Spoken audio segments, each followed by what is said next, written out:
Ito ang dapat nating abangan ngayong Martes dito sa FPJ Batang Quiapo. Sa pag-uusap nga ni Madonna at Tanggol ay nabanggit nga ito ni Madonna na bakang araw si Tanggol ang kumuha ng Star of Venus.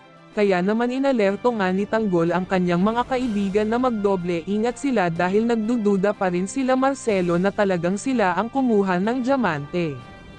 Mapunta naman tayo kay Divina.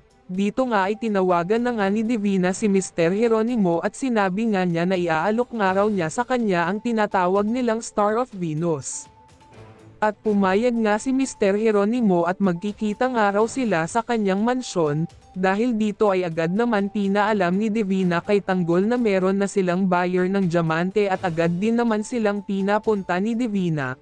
Ngunit wala silang kaalam-alam na isa pala itong setup dahil tinawagan nga ni Mr. Jeronimo si Major Suarez, at dahil nga dito ay agad din naman magpapadala ng mga tauhan itong si Major Suarez sa mansyon ni Mr. Jeronimo.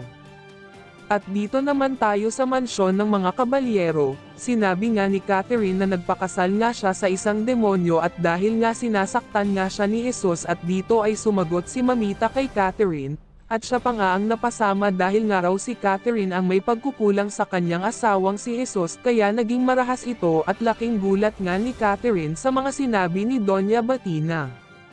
At mapunta naman tayo sa presinto na kung saan nga ay nakakulong itong si Santino.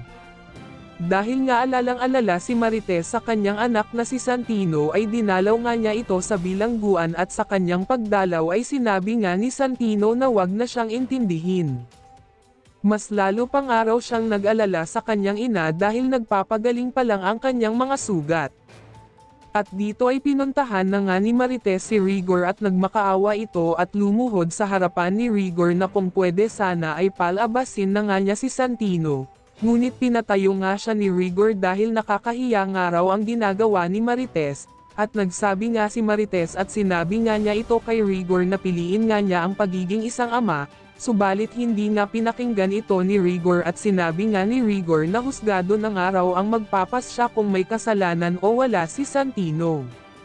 Wala nga bang awang nararamdaman itong si Rigor sa kanyang anak na si Santino?